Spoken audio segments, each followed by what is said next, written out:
Hi friends, Kayla here. Just wanted to pop in before the ep to issue a trigger warning. This movie deals with abortion and sexual harassment, and our guest and I share some of our personal experiences with both. I think that we have some really good conversations around these topics, so I hope you'll listen, but if you can't, then that's okay too. Thanks. Enjoy the ep.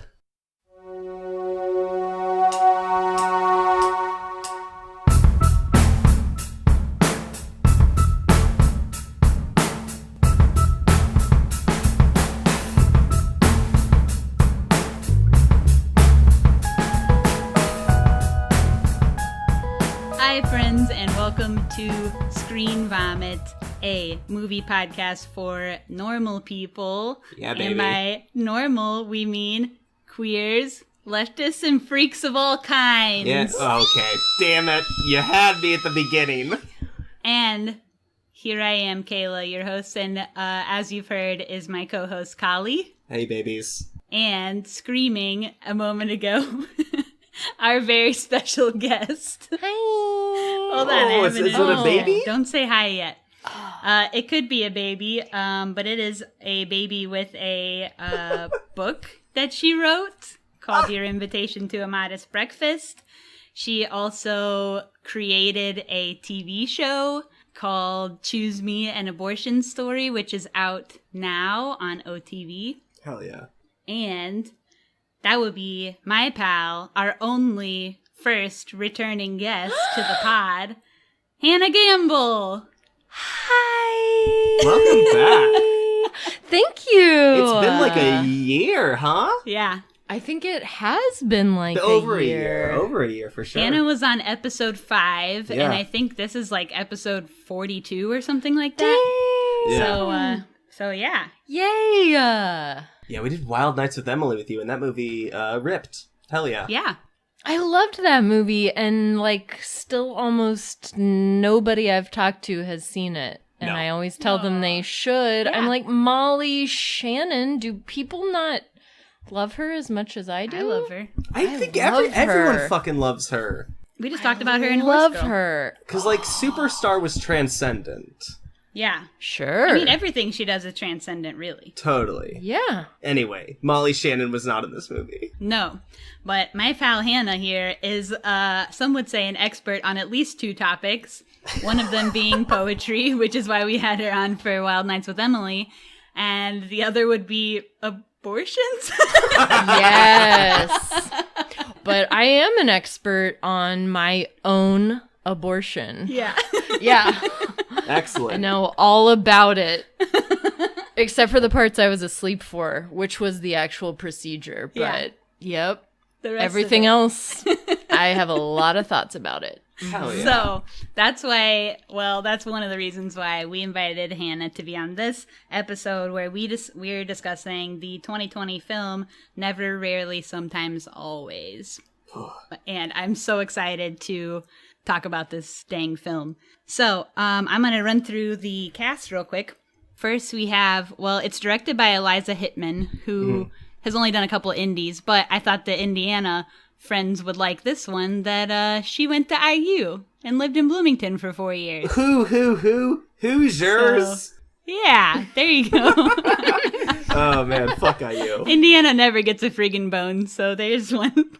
Okay, so we have in the movie, actually, Sharon Von Enten, who plays the mom. She's from the OA. She's also a singer-songwriter. The only 2 songs in this movie, actually, are her songs, which is cool. Ryan Eggold, who plays the stepdad, is in Black Klansman, and he was also in 90210. Theodore Pellerin is from Boy Erased. He's also in the OA.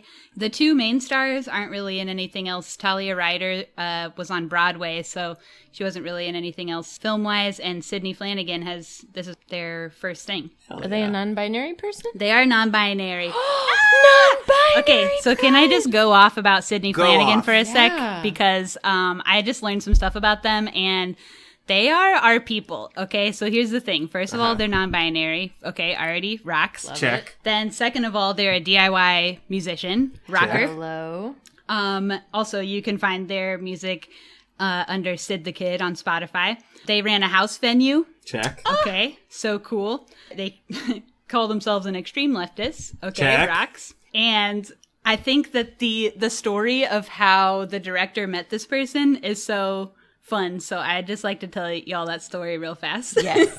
So because they were not an actor, they were just a musician from Buffalo. And the director's partner was filming a documentary in Buffalo called Buffalo Juggalos. And Sydney was dating a juggalo at the time. Oh my god, just I like love this so much. living. And they were like 14, which same. Uh-huh. Also dated a juggalo when I was 14. What? I know, it's terrible. Oh my gosh. That's only the first level. Juggalos of that. rock. I'm pro Juggalo now because of the guy who has a kid who's a furry. Oh yeah. And And he like bought a furry costume to match with them or something. yeah, and ICP? they make these cute Yeah. videos together. Yeah. I actually watched. I rented the documentary Buffalo Juggalos last night and Oh watched. my god. Have you was ever seen, I think it's called American Juggalo? I believe that I saw a YouTube clip from it last night when I tried to stream what I thought was Buffalo Juggalos illegally off of YouTube, and it actually was just a extreme playlist of random Juggalo Yo, videos. that rocks. TBH, that's what you should have watched. But it was like $4, and it's only a 30-minute documentary. But it's not even. It's more like an art film. There's no talking at all. It's long shots of different juggalos like doing. It says they're doing their favorite thing. So for each like set of juggalos, like a different thing. Yeah. There's like 2 lady juggalos with their kids, and they're like pushing their kid juggalos. Also, everybody's in face paint in the whole thing. On the Family, swings man. for a while, or there's like a dude eating out his girlfriend for a while to the point that all of his face paint comes off on her legs. Incredible. I think she still has underwear on, I think. It's hard to tell, actually, because it's kind of dark. It's just for the scene.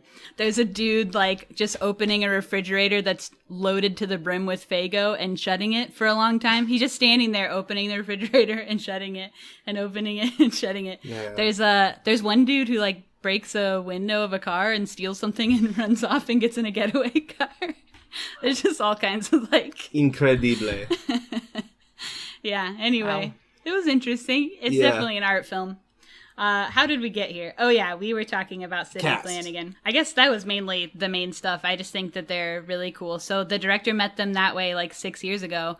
And when it came time for casting, the director saw over 100 people and then still was just thinking about this one person and was like, we need to call this person and see if they'll do it. And they did. They beat out 100 people for the role. Damn. That's that crazy? awesome. Yeah, I thought that was so sick. Hell So yeah. anyway, Kali, what's our critic scores? Cricket scores are looking good. We got Rotten Tomatoes, a rare 99%. Woo! And I'm sure the 1% missing is that Hey, dude. fuck the 1%, in my opinion. Hey, you ain't wrong. Metacritic, we got 91%. So just trying to be, a little weird. And then our wild card of Google users is 72, which I can't believe the Google users on it this makes one. sense. Because Metacritic and Rotten Tomatoes, those are actual critics. Google users, who knows how many fucking Christians got in on this? Oh, you know what? Yeah. That's what I was thinking, is that it totally, because I come from a very conservative Christian background in Tennessee, and I could totally I remember youth pastors from the pulpit being like, don't buy this kind of lotion anymore because the person who manufactures it, supports gay marriage and the destruction of the American family and so on. So I could totally picture I Christian forgot people that some people sabotaging. are freaks. Yeah? Yeah. Should we watch the trailer real fast? Yeah. I didn't see you at school today. I went to the doctor. What's wrong? Girl problems. Don't you ever just wish you were a dude? All the time. This is the most magical sound you will ever hear. Down beneath the ashes and stone. I'm just not ready to be a mom. Where else could you go? Nowhere in Pennsylvania. What I've think you should try another place? Downtown life's bad. You going to New York? What are you doing there? Seeing family and stuff. Used to be on this street. Who came with you today? My cousin. Do you have a place to stay tonight? I know you came from far away. I'll figure it out. This area's closed. Cannot sleep here. Where's the rest of the money? La la la la la la la. I want to make sure that you're safe. La la la la la la. I know this is hard.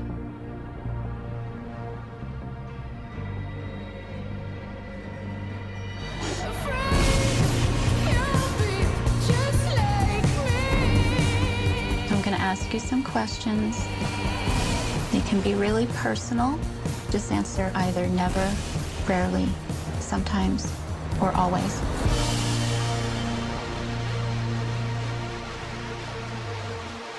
So I remember seeing this trailer in theaters, and I was excited to see the flick. Of course you were in the before time. Yeah. I had never seen the trailer until hadn't right either. now.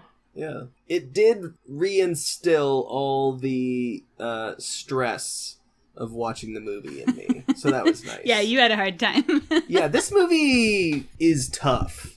I think we should, I mean, like, I'm not trying to be like, oh, it was hard for me to watch, jokey. Like, no, this movie was fucking, it's brutal. I mean, like, it's an incredible movie, and it is such a unique depiction of such a hushed topic, like, purposefully, with, like, intent behind it, why people don't fucking talk about what it's like to get an abortion, as I'm sure Hannah can attest to, about, like, public agreement or like knowledge on what happens when you get an abortion. I had no idea, and I work somewhat close to this kind of industry of troubled teens, and it's just such a like touchy subject that we can't even fucking discuss it. That watching this movie have such a frank depiction of the anxiety and the fucking misery of a teenage girl having to get an abortion affected me, and like that's why this movie is so incredible to me. Part of the reason is because it pushed me that well. Yeah, I'm interested to I was thinking about this earlier. I'm interested to hear what your perspective is as we go through everything, because like I know and I'm sure Hannah, like while we were watching this, were like kind of relating to the characters in a lot of ways, just like what it's like to be raised as a woman and kind of the danger that's always kind of present around you, and kind of a little bit of like the helplessness sort of aspect of that. Yeah. So as we go through everything, I was interested on how you perceive or relate to the movie as well. And likewise, and like that's why I was so excited to have Hannah on, because of her proximity to, actually fucking, I thought about this watching the movie. I don't think I've ever talked to a uterus-having person about an abortion they actually had. I cannot go through my head right now and think of a person I know who has told me that they've had an abortion, and how that is like, that's what shaped my perspective on it. I don't know shit. Well, yeah, I had some similar experiences of like realizing that people I knew, like who I had been friends with for like years, it wasn't until I made this show about my abortion that like some of them said, oh yeah, like I had an abortion when I was in my early 20s, and I was so surprised that like people who are like some of my best friends might have not felt comfortable telling me about this. There was still so much like shame and trauma around having to keep that a secret. Yeah. And then of course, once I started going even more public with like, I'm going to make a show about my abortion. Well, you were writing about it even before you did your show, right? Didn't you have like readings of some writing that you had done about it? Oh, that's true. Yeah, I wrote a, did you ever come to one of those? I think I went to one. At like township or A township. yeah I did write like a short essay because it had been this weird situation where like I had been dating this guy and he was just like pretty depressed and like couldn't really communicate and kind of couldn't really even handle when I would like compliment him or just say like I like you. Like he was really uncomfortable just being liked. But but he would also kind of like say, oh, we should have babies together, or like you should move in with me. And I never just really knew how to like understand where he was coming from, because he never called me his girlfriend. He never took me out on dates. I mean, it was just a weird kind of depressive relationship. And so I broke up with him, and then like a week later found out that I was pregnant. And there was just a whole weird thing where, you know, like I asked him if he would basically split the abortion with me, because it's like $500, and it's a lot of money. That's a lot of money. That's a lot of money. So and the responsibility of creating that was split. So well, yeah, especially because I got pregnant specifically because I asked him to put on a condom, and he like pretended like he didn't know where the condoms were, and and was just like, "Oh, what? Oh, you want me to put a condom on? Oh gosh, where did I put them? Oh, where are they? Oh, and we were like, yeah, right, exactly. And never heard of it. So I was like, oh, fine, you can just pull out. But I had been really sick like a few weeks earlier, and I had been so sick that I had just kind of lost track of like my cycle, if you will. So he, you know, pulled out or whatever, but because I was ovulating, I did get pregnant. And then he, for a long time, wouldn't pay for the abortion. He would like he was mad at me, not for really having an abortion. He was just mad at me for like being pregnant. Well, I don't really know. I would post things on social media like just about like safe sex, and he always took it really personally and would be like, I'm so angry, I can't even see straight. Like he would email me at like 4 a.m. like, I saw your post that was directed at me and I'm so angry. And I was like, oh my God, I just literally, that was a meme about like wearing condoms. Yeah. But oh, someone's got a internalized guilt. Yeah. For real, because I never was really trying to make him feel shitty. But anyway, I forget why we were talking about all this, but oh yeah, I just wrote an essay kind of about that experience, particularly like asking him to put a condom on and him not doing that, and then him not splitting the abortion with me until actually it was 9 months later. It took him 9 months too. Wow. Isn't that so weird? That's insane. That's insane. Yeah.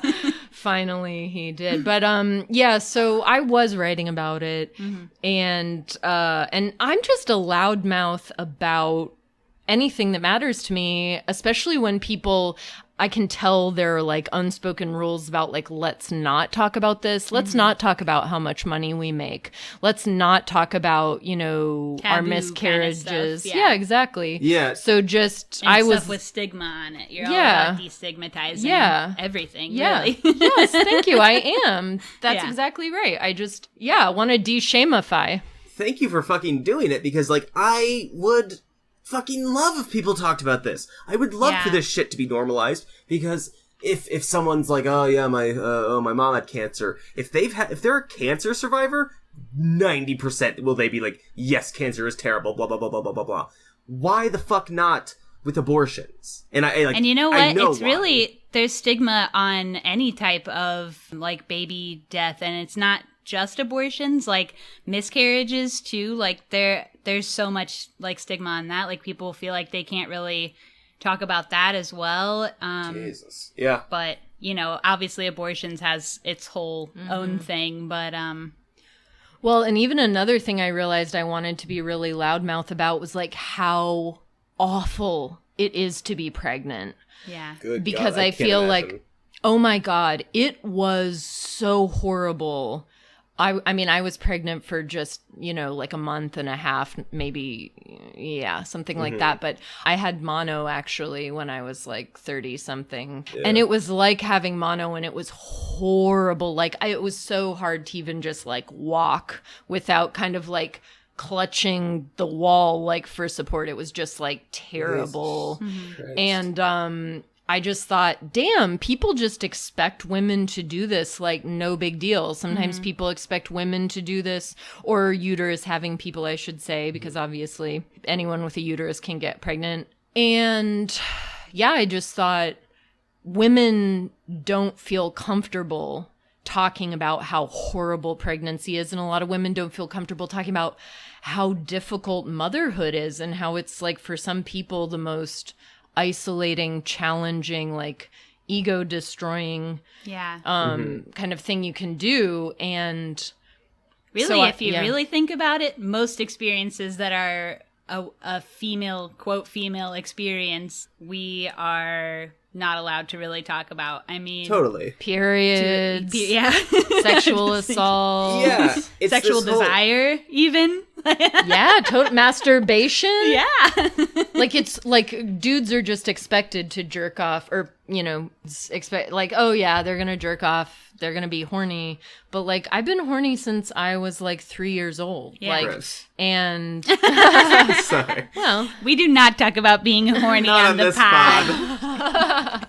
That's obviously Whatever. a joke because we talk about it every episode. Yeah, every episode.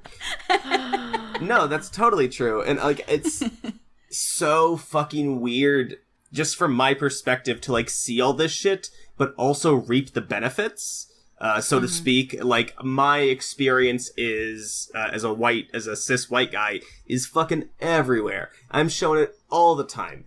And like that's why this movie is so jarring in one aspect, because there is literally every guy in this movie sucks. Yeah. Sucks. There is not one neutral. There is not one good. They're all bad. And this movie is very much for uterus having folks and teenage non-men, probably mostly women. And it's jarring to me to watch a movie so exposing me to something that is purposefully like hushed, because it's a singular non-male experience. The director kind of describes it as the environment that these girls are coming up in is the antagonist of the movie. Yes. Because they are just so subjected to like the male gaze and male attention, and it shows you like different ways that men are bad and creepy in this movie too. And we've been through all kinds of similar things. Of course. well, yeah, because the other thing that I was relating to, apart from just being like a woman that men have been trying to like touch and fuck and use, since I was like 12 or something, if not earlier, is that I was really identifying with kind of like the poverty aspect and how like a lot of things are so much harder when you don't have the money for them. God. Yeah. It almost was like a portrait of survival sex work light, like PG-13, like what the cousin sort of decides to do that the creepy guy will give them the money they need to, she from the beginning has been 0% interested in him, and he just doesn't give up. And then there's this moment where she's like, this is worth it. I want to help my cousin out, and we have to get back to Pittsburgh, and we have no money, and this is the opportunity that's presented itself, so I'll do it. But like, I was dying inside for her. Like, I could not.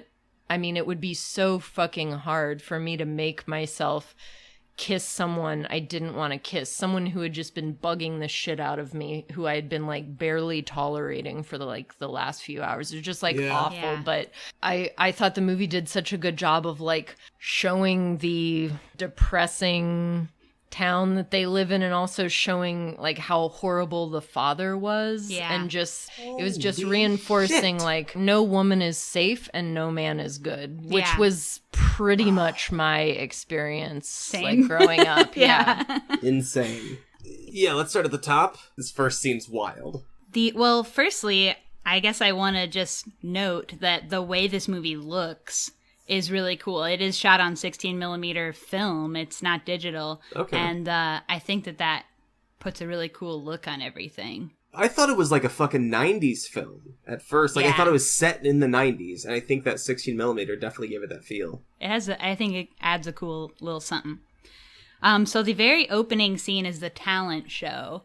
I kind of wonder if they put this in there just so that Sydney could be able to play a little tune, because they're a rocker. He makes me stay when I want to stay. He makes me say things I don't want to say. And though I try to break away, no, I can't stop saying I adore him. Can't stop doing things for him. He's got the power of love over me. It also sets, like, I'm so excited. Hannah said, no woman is safe, no men are good. Is that what you something along those lines? Yeah. Yep. Title of ep. yeah. Title of ep, and then, like, that's what this fucking first scene is. She is on stage and gets catcalled by a dude in the audience. And it's like, what? And it gets away with it. Yeah. Nothing happens. It never does. That's true. Never does. Apply that to most shitty things that men do to humiliate and, like, throw women off their game. Totally. Yeah. Assault. Yeah. Oh my god. It just, like, it sets the scene. She is just a perfectly nice, just trying to fucking get by. That's it. Just leave me the fuck alone. I just want to play my song. She just wants to live her life. And that's, like, what it's like. I mean, like, we just want to walk around and live our life and be normal and get from place to place, day to day, and just keep being harassed. Harangued. You can't even fucking live. Even when you're not being harassed, like, after a certain point, I mean, you are waiting for the harassment. So there's, like, a kind of hypervigilance, even when it's not actively happening, you know. Good God. Adds to the experience. Flavors the day, some could say. Yeah, some could say that. I loved her song, by the way. It was great. Yeah. So we meet the stepdad next, and he's just an ass. Whoa. Is he a stepdad and not a bio dad? They left it ambiguous, I will say. But I thought he had stepdad energy, so... I tell you what, every stepdad I've met has been a delight. Is that true? No. I personally had 2 stepdads, and they were both terrible in different ways, so yeah. See, I'm anti-stepmom. I also had a stepmom, who I would say was less terrible, but ended up being pretty terrible in the end. But I also... Wait, do you have step-parents? I have one stepmom. And, but how long have you... Your parents haven't been divorced that long, have they? They divorced in 2006. I was in 8th grade. Oh, okay. And then my dad remarried in 2009. Okay. My parents were always divorced. Like, they got divorced when I was 2. So... I always had... My parents got divorced when I was 2. I had one stepdad from when I was age 3 until I was, like, 10. He's my brother's dad. And then I had a second stepdad from, like, 13 until 17. And he sucked, too? Yeah. That rocks. He was a crackhead. Like a literal crackhead. Hannah, you got any steps? I do. I have a stepmom who I and my siblings, we have always been actually really big fans of her. Lucky. My dad is very lucky to have her. She is a very smart woman. She is like a businesswoman and How long has she been your stepmom? I think she and my dad have been married about 10 years at this point. So you were already like fully grown. And everything. Totally. My so parents... you didn't get the real stepmom No. I've never like cohabitated with a stepparent. Yeah. Like that's a whole other thing. Yeah. I realize now that I'm so particular about my living situation and who I can like share a home with that I think if I was a child and just all of a sudden there was like a new person living in the house, like it just sounds awful. Just truly awful. It's a lot. Anyway. Oh, okay. The dad. Who may or may not be step. 45 minutes in. It's okay. We'll cut half of this. Oh yeah, we're just rocking. is a huge asshole. And what's it like? The mom's trying to be like, tell her she did a good job. And he's like, your mother wants me to tell you that you did a good job or whatever. Like, oh my gosh. And meanwhile, the boy across the restaurant is like making blowjob mouth at her. Oh, Yeah. I Oh my was God. so livid at this point. yeah. But that's classic teen shit.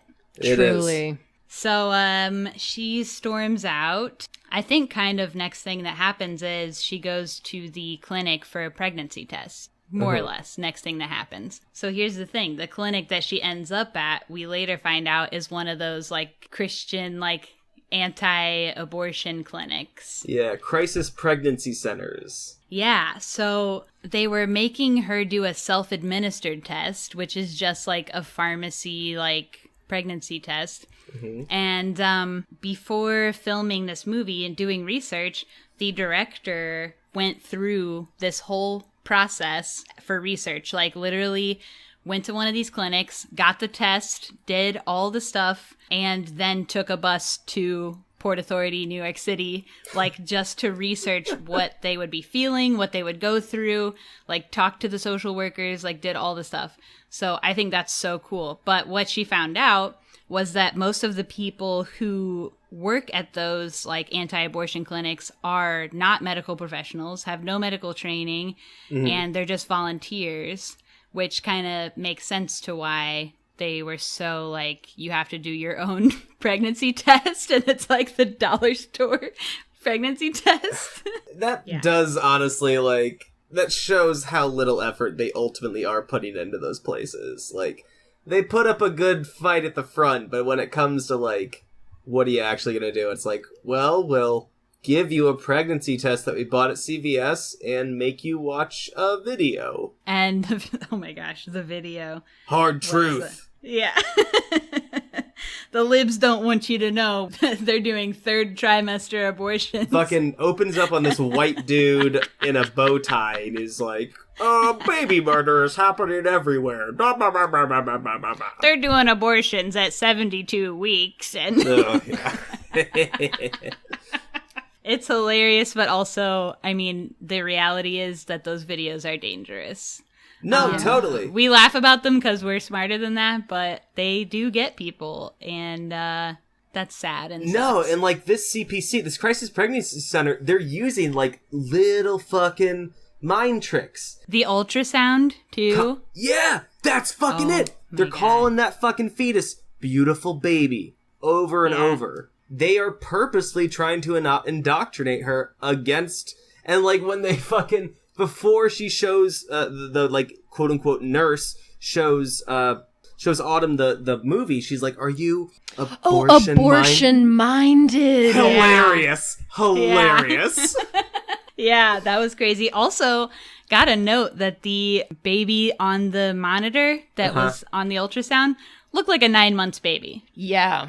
Hannah, tell the listeners what you told me about your ultrasound for your abortion. Oh, yeah, totally. So when I went in, for my abortion, like it was same day. I thought I was going to have to like go in and get an ultrasound. And then I thought there might be this like imposed waiting period because some states do that. They'll give you the ultrasound. Yeah. They'll make you are required by the practitioner to look at it. And then they won't let you have the abortion until like this waiting period. So Yeah. I had no idea what the rules were, but I went into the abortion clinic. I got my ultrasound, basically just to make sure that the fetus, or really, I don't even know. I guess it was a fetus, but I don't know. I'm tempted to say zygote also. It was just because, what I was Pre-baby. telling Kayla was that at the clinic, I could see that they had medical forms that told them that they were supposed to ask me questions like, have you considered adoption? Yeah. But I saw the nurse skip all those questions on the form. And the only Baller. thing she asked me was, is anyone forcing you to have this abortion? And I said no, which is great. Yes. Right? Yeah. Agreed. And then when I went in to get the ultrasound just to make sure that the fetus was actually large enough that they could find it to remove it from my uterus, the woman in no way, she didn't even ask, do you want to see it? But I asked, can I see it? Because I just was curious. Oh, and yeah. I did not, I mean, I knew it wasn't going to look like a baby. I knew that I was just like 5 or 6 weeks in, but I wanted to see what it would look like so I could just tell people afterwards. And so she said, oh, you want to see it? And I was like, yeah. And so she showed me the monitor, and I looked and looked, and I could not find it. I saw the big dark shape of my uterus, and there was kind of some white stuff, but I was like, is that it? And I like point at something, and she's like, no, that's just your uterus. And I'm like, where is it? And then she just points at this tiny little spot that's like as big as just the tip of your pinky. Like, and even when she was pointing at it, I was like, wait, there? Because it was just this little... It was nothing. Yeah, it was really nothing. And it didn't even have like that. It was a blood clot. Yeah, it didn't even have a tadpole shape. Oh, for sure. That is no lie. Definitely. Absolutely. I've had loogies bigger. Yeah, but like it didn't even look like a fish or a tadpole or a baby chicken, like nothing. It just was like this little polka dot. And I was like, okay, cool.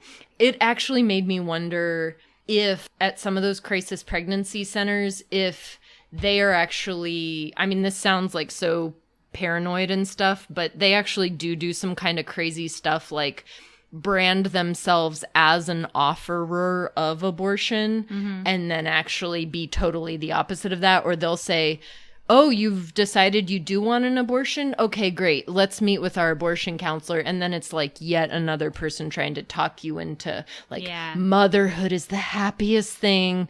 I was so upset when the lady at the crisis pregnancy center said that to Autumn, like, trust me, I'm a mother. And once you have the baby in your arms, like you will not regret it. And guess what? I know a lot of mothers who would have been happier people if they had not had kids just before they were ready or before they could afford it. It changes your life, and you always are going to have more of the responsibility than the father, even if you're married to him. I actually kind of wondered, like, I wonder if crisis pregnancy centers ever like have just a little like video that's like set up on the monitor to make it look like you're farther along or that the baby's more developed than it actually is. Like, I wondered if like anyone, if they have like toy sonograms, because if they're not medical professionals a lot of times.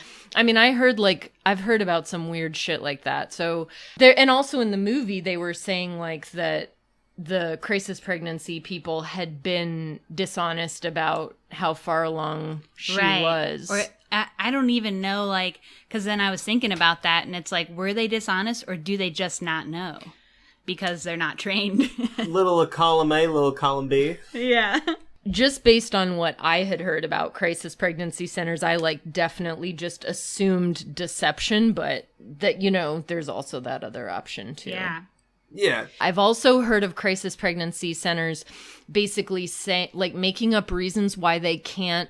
They were like, oh yeah, you can't have the abortion until you're this far along, or like they'll give you some reason why you have to go away and wait, and then they'll basically wait you out until your state law maybe like they'll push until it's too late, and they'll push you into a trimester. They'll make you wait until you're in a trimester where your state no longer would support the abortion. So just like very tactical stuff.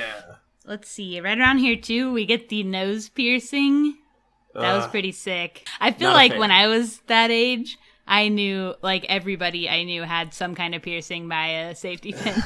I have told child after child after child at the shelter how stupid it is to pierce their own nose or ear. And every time, I know I might as well just be screaming at a dang wall, because these teens are just going to do whatever they want. Disgusting.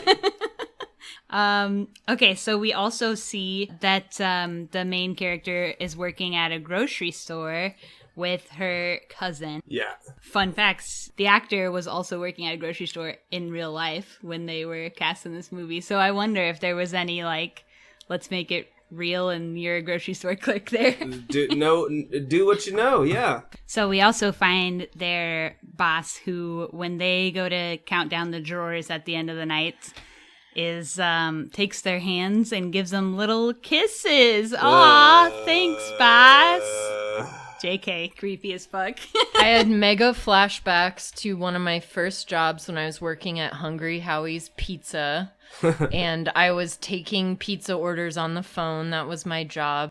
I was the only girl that worked there. And then there were like, 2 or 3 boys that were always in the back. I was like 16 or 17 at the time. And there was a dude who was in his early 20s. And he used to just come up behind me and like rub his hands all over my body while I was like on the phone with the customers. Because I couldn't really do anything about it when I was like taking an order and like striving for the professionalism that Hungry Howie's demands, Without a doubt, yeah. You were making sure everyone had a Hungry Howie day, but like... Yep.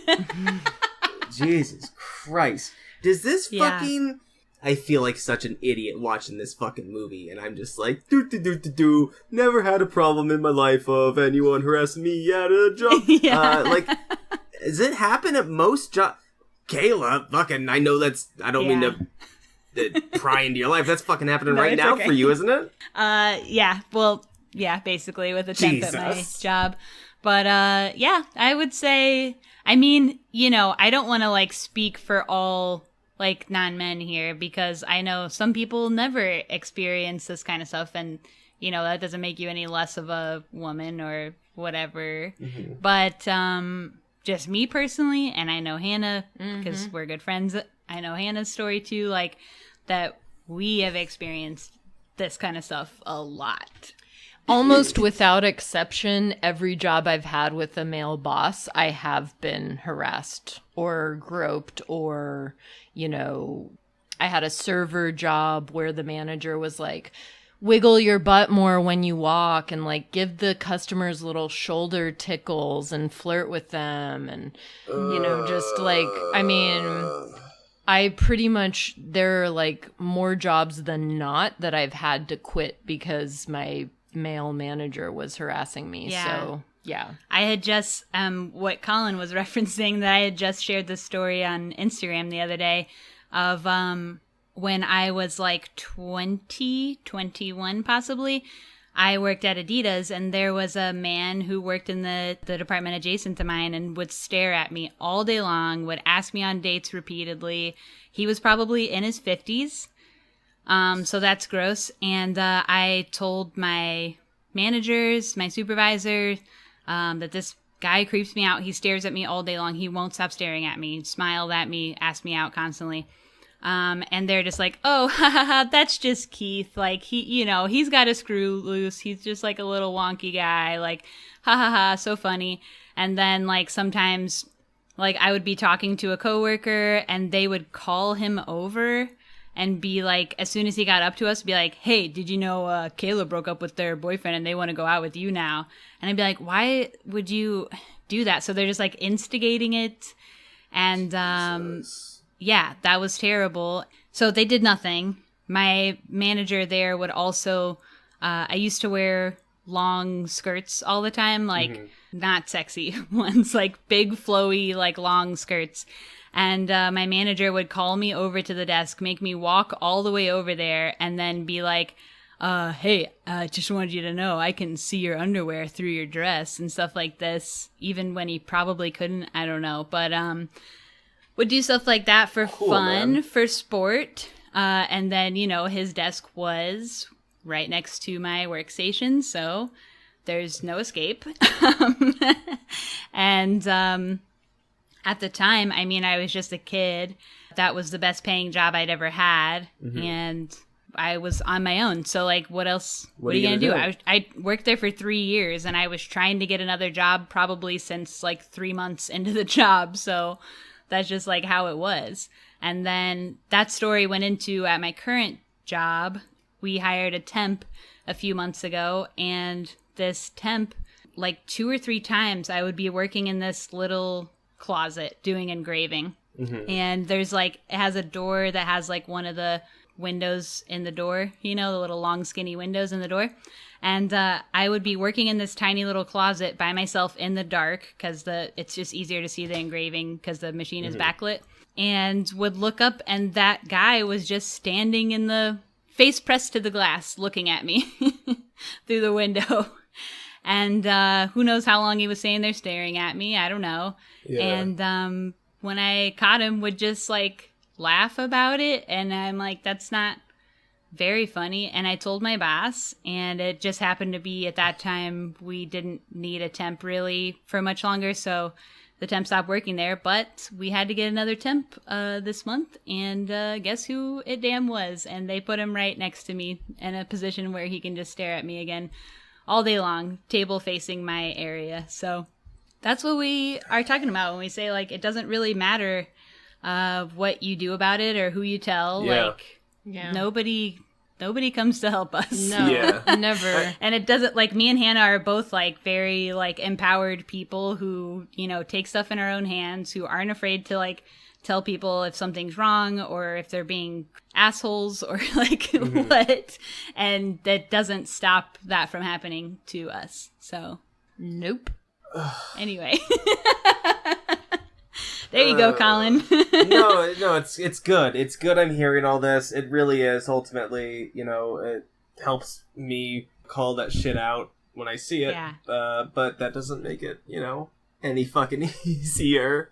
Yeah. No, like looking through my notes, all of my later notes post like getting a positive on the pregnancy test. It's just all sad notes. It's bleak. I mean, it's bleak, but yeah. I don't know if I would say that I found this movie to be depressing at all. It's not depressing for sure. It's really interesting. It's really well done. It's a lot. It is. It's a lot to, and especially at this part when she's going to the CPC. There's this scene that fucking I cried watching. It was so intense, where she starts Googling. When she goes home and is like, well, how the fuck do I get rid of this thing? And because what she finds out is in Pennsylvania, you have to have parental consent if you are going to get an abortion. And she doesn't want her parents to know. We could go on about how parents should. I would love to have a conversation about that parents. Teens should be able to have bodily autonomy. But at any all rate, kids really, but. So she finds the homeopathic methods, one of which is taking loads of vitamin C, which I actually looked up, and there is no real evidence that doing that will cause an abortion. It is kind of a wives' tale, but they said it's traced back to a mistranslated Russian article from the 1960s. Very cool. Dang. And it says, mostly vitamin C does nothing to you, but if you take really too much, the worst that will happen to you is you'll have diarrhea and a stomach ache. So she just gave herself the shits. Yeah. And then the punching. Yeah. The punching was sad. Very was sad. tough. And like the movie does this really outstanding job of making you empathize with Autumn throughout the film, but especially at this point, it's impossible for the viewer to not feel like the pain that would come with this and understand why, which is super important because you're able to be like, oh my god, if I were in her shoes, I would be doing the same kind of shit. Yeah, just like the ways that this movie is shot, and there's not much dialogue, and all of the shots are like extreme close-ups with the main character. It really puts you in that character's emotional state. Like you're right there, like experiencing this with them, and I think that's really cool. That's outstanding. Yeah, keeps you engaged throughout, and you're just like, what got me so intensely and acutely was the lack of depiction of just like exhaustion. And I think this goes for a lot of women in these situations. I personally, I tend to give up a lot. I'm really good at just like, yeah, that seems like a lot of work. I don't want to do it. Or throwing a fit and then giving up. But at no point is she ever deterred away from like, she has enough foresight to understand her situation and be like, this is the best thing I can do for myself. Yeah. I mean, in her position, like, you've already seen how much she's dealing with just on a base level. Exactly. Like, with her family, with her schoolmates, like, with her job, that all she can do is just keep going on, you know? Yeah. Like, Yeah, there's really not another option here. No, it's sink or swim. Like, yeah. So soon after this is when she gets morning sickness at work, and the boss here, when they go to ask the boss if they can leave early, and he says, "Oh, I'd get lonely if you left." And that's kind of the moment where they turn to, like, fuck it. Total. Like, after this, the friend starts stealing some money while they're doing the cash out at the end of the night. And I was just, like, pumping my fist, like, fuck yeah, what a G. Like. Hell yeah. Hell yeah, it rocked. Totally. Actually, wait, can I tell a story about a bad male boss? Because it actually, I just want to also point out that, like, in case it, like, there are times where, like, the harassment that non-men experience, like, is not sexual in nature, but it still is extremely about, like, just a basic lack of respect. And I, like my current boss. Yeah, exactly. And I had this boss before I went to grad school. I was working at this deli in a gross sort of suburb of Chattanooga, Tennessee. And I had a boss who I actually really liked. He never sexually harassed me. I really thought he was a funny, fun guy. But I was just learning that I had celiacs, but I, like, hadn't been diagnosed. But I was just realizing that I was having, like, intense stomach troubles, like, about a lot of shit. And so he would make me lunch every day, or I could make lunch if I wasn't busy, but if I was on the register, you know, I could just tell him, like, hey, can I have a salad or whatever, and he would make it for me. But he just decided that I was lying about, you know, not being able to eat gluten, and he would just sneak stuff into my food so that if I didn't rush to the bathroom and have diarrhea, that he could point out, see, it's all in your mind. You don't really have celiacs. So it was like this way that, like, he was actually poisoning my food. And there was this time that I did, like, just have horrible, like, diarrhea at work. And it was like, and I was in so much pain and I was, like, sweating. And I actually, like, at some point collapsed on the bathroom floor because I was just in so much pain, and I was just, like, lying there with my pants around my ankles, like, in the fetal position.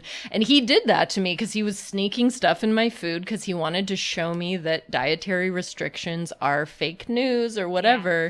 And that's just, like, another kind of way that men just, like, decide that women are foolish and funny, and we're gonna, like, expose them for the I've had fools so many they are. coworkers try and, like, prove that I wasn't vegetarian, or by, like, hounding me every time I went to eat my lunch, like, what do you got there? What's that? Well, what's that? That looks like meat, you know, or whatever. What the fuck? Let the men handle it, you know? We'll decide what goes around here. That's the kind of energy I carry around. Jesus. So, in the movie again, so the boss was creepy. Then they stole all the money from the register. So they're going to take a bus to New York City to try and get an abortion there. I guess there's a term for this, which is abortion tourism, which is interesting. I didn't know that. Bummer that's a thing, but...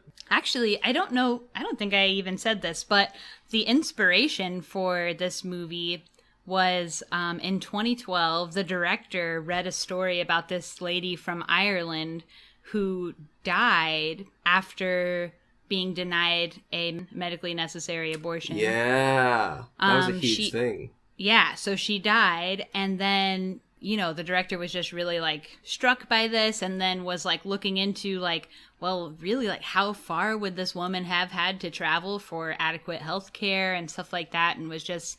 got really inspired by that person's story, and had been holding on to this film since 2012, or the idea for this film. So that's kind of where the inspiration came from, and then, you know, just translated onto an American experience because the girl in the movie is from rural Pennsylvania. Ain't no abortions happening there. No, I was... Pennsylvania's a freaking purple state, you know. I was wondering what their abortion laws would be like. Yeah, I don't know. And it probably, you know, it might also depend on where you are in Pennsylvania. Totally. I know, like, where they are in the movie is very, very, very rural. Yeah. And, you know, maybe if you're in Philly or, something, or Pittsburgh. Like, it might be different, but I still don't really know. But probably safest bet either way to go to New York City.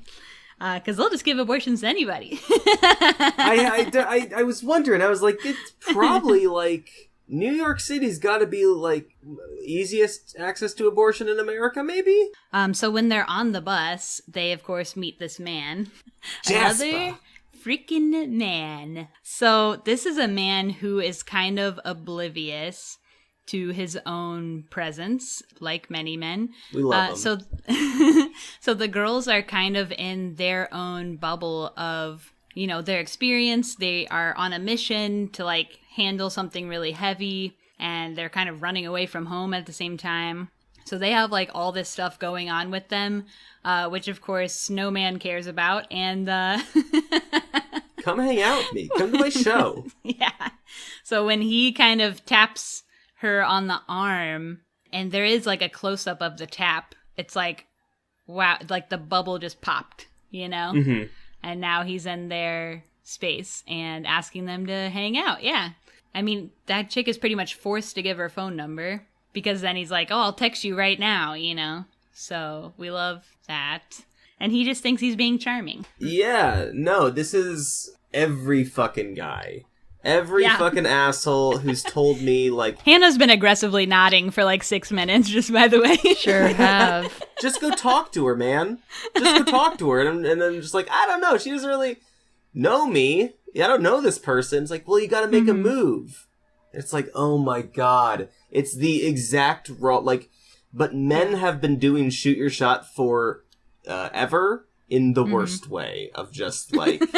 Hey, if I strike out 99 times and get lucky once, who cares? Hey, I got lucky. Yeah, it's like, Jesus, fuck off. I know.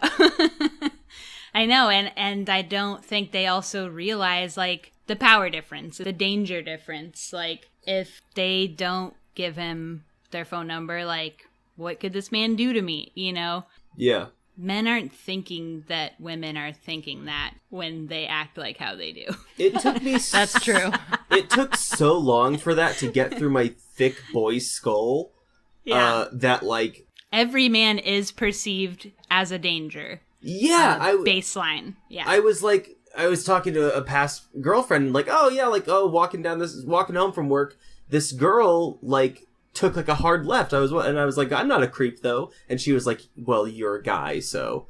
And I was like, but I'm a good guy. It's like, well, no, you're a guy. That's all the fucking Well, and matters. how the fuck would she know whether or not you're good? Yeah. Exactly. And so like it takes forever. No one wants to be perceived as a threat, regardless of, of who they are. And so I took it personally every time, and I had to fucking work with it and be like, oh yeah, it's not me, it's fucking every dude. And I am representative of that, whether I want to or not. Yeah. I'm glad you learned about that. Takes a minute. It's really great to see journeys. Yeah. It's great to see journeys. Better late than never. Yeah. That's true. Yeah. Well, because also that's another reason to just talk about this stuff more, is that, like, how would you know unless someone tells you about it? And just so many non-men just don't want to be perceived as, like, whiners or, oh, I'm playing the victim, because lots of people tell us not to play the victim and, like, to buck up. That's a whole and, like, fucking other thing, So there's just so much that people don't know because it's not really encouraged to just be honest about, like, the hellscape that non-men navigate constantly. Yeah. Jesus Christ. I fucking hated this dweeb. I fucking hated Jasper. Like, all the guys in this movie I did want to kick the shit out of. Yeah. No, maybe I hated the dad the most. Ugh. More than the boss. No, the dad was really bad. gross. They're all bad. I mean, they're really all bad. The dad was like, okay, this is going back a while. The dad was like playing with the dog and going, good slut. Yeah, you're a slut. Yeah, look how easy she is.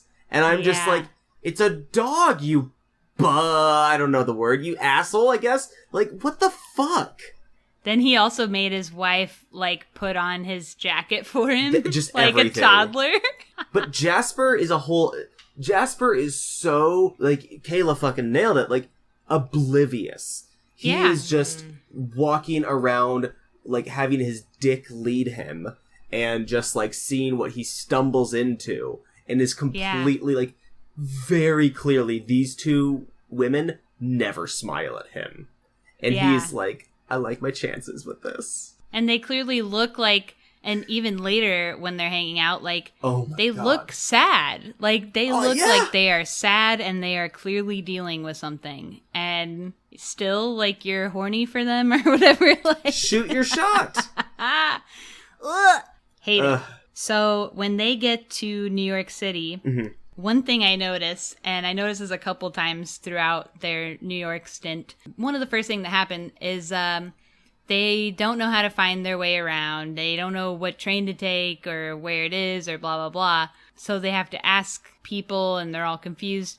But these chicks have cell phones, right? I mean, can they not use a cell phone? Yeah, okay.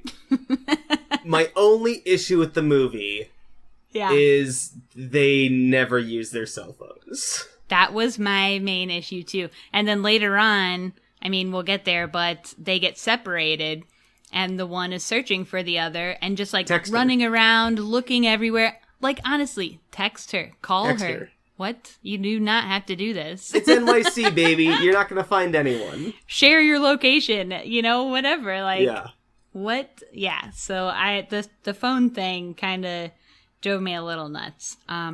They also are lugging around this big old suitcase all around New York City. And when they do go to the doctor, which I'll talk about in a sec, but they find out that this procedure is going to take a couple days. Mm-hmm. And they're kind of like, oh, no, we can't stay. Like, we can't stay in the city.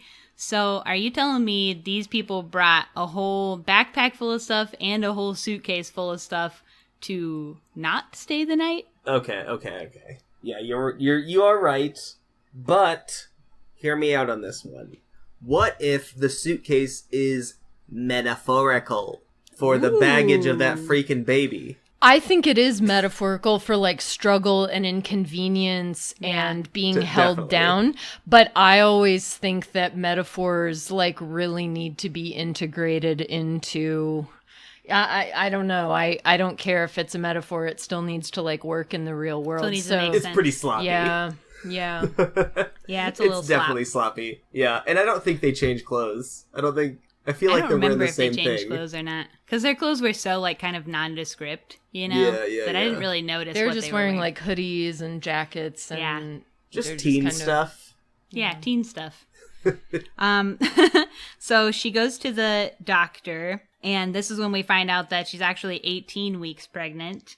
And, oh my gosh, when they raise the shirt to do the ultrasound there, and the bruises. Yeah, that was sad. That was a sad one.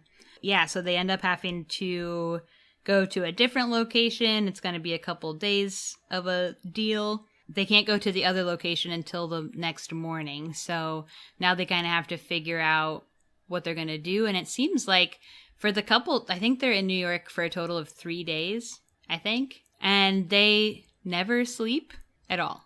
It seems like they might sleep on the train a little bit. A little.